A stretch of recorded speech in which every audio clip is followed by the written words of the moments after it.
Hey everyone, back with another video. So in today's video, I'm going to talk about fantasy basketball, and I'm going to tell you that if you own a basketball team and you see Enes Kanter on the waiver wire, you must add him as soon as possible. I'm going to be talking about this in this video specifically because this could be a season-winning type move here, depending on what the extent of Jusuf Nurkic's injury is from last night. So if you're interested in videos like these, please let me know in the like or comment section. In my channel, I want to get into a lot of different types of interests that I have. I've been posting a lot about basketball lately, but I do have interest in different types of songs as well, different kind of like covers and mashups and things like that. So I'm planning to make some videos about that too, as well as some other interests. I've just been talking about basketball a lot lately because a lot's been going on in the league this week.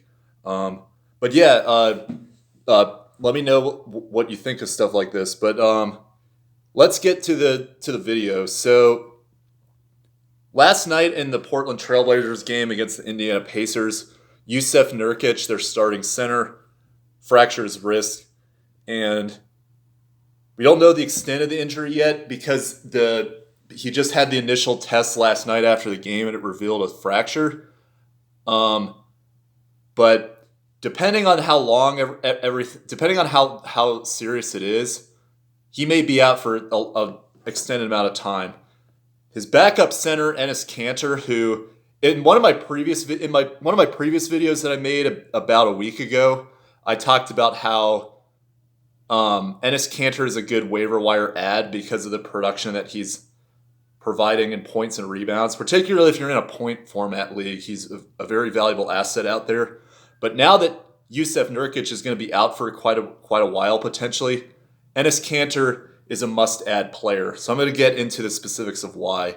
So first of all, Jusuf Nurkic. So he's actually he's been productive in the past. He had a pretty good bubble in terms of the stats he was putting up. He hasn't really been off to the best start this season though.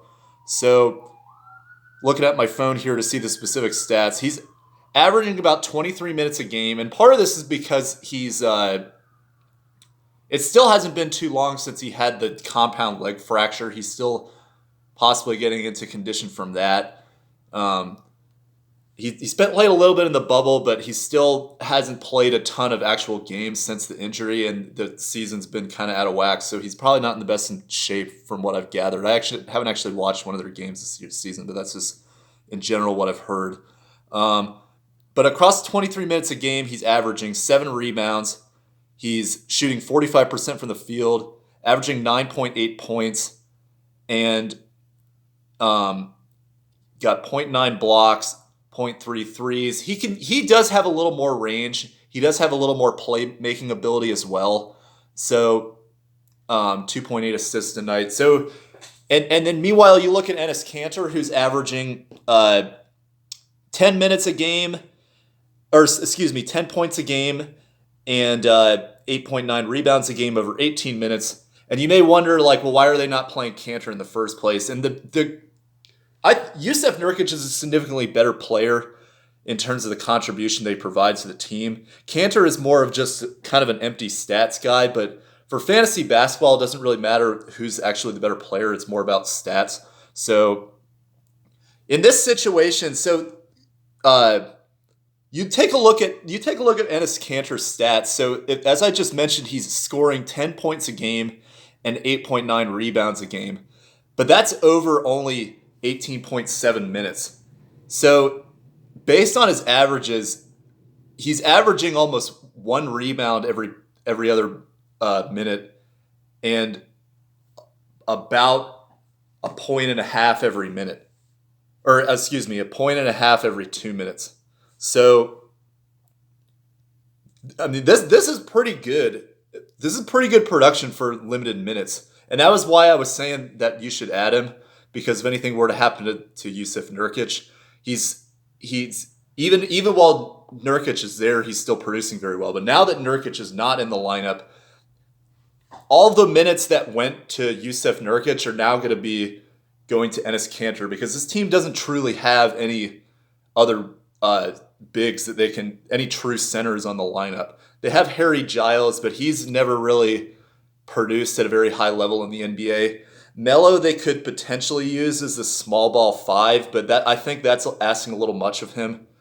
He's kind of more in that, at this point in his career, he's kind of more in that stretch 4 range, but I don't think he's necessarily a small ball center. So that's if all those minutes technically go to Kanter, think about the amount of points and rebounds that he could get on a night-to-night basis if he's getting 30 minutes a night. And that's a very legitimate possibility. We've seen this before, too, with Kanter, because 2 years ago when the Portland Trailblazers were in the playoffs and they went to the Western Conference Finals, that was when Nurkic was originally injured when he had his leg fracture. So they signed center Kanter, I believe, off of the buyout market. I can't exactly remember how they did it, but Kanter was their center, and he played a lot of minutes, and he played very productively. So he's done well in Terry Stott's system before. He's used to these players. So I honestly don't see him missing a beat when he gets back into that starting role. I think he's going to be very productive for them. Maybe not the best defensive player, but in terms of his stats, he's going to put up a lot of stats.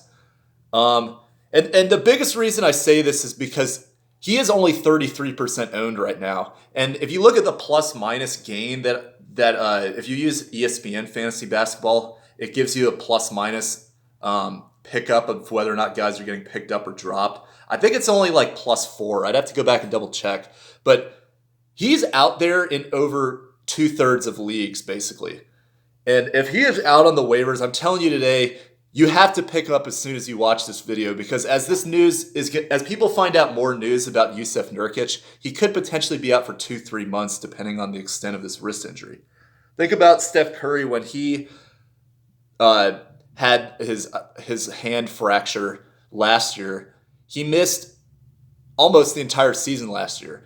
And I know this is a different type of injury for a different position, but if he has to miss that much time, then Kanter is literally going to be an ad for the entire season that could give you starter level minutes. And it's very rare that these opportunities pop up in fantasy basketball, that you can get a starting center to give you a double-double potential every night. So I'm telling you right now, if you're watching this video, go look at your waiver wire and see if Enes Kanter is there. And this guy will be a very valuable piece for your fantasy roster the rest of the season. All right. Well, that's all I got for this video. Stay tuned for more videos that I have. And yeah, let me know what you think. Thanks. Bye.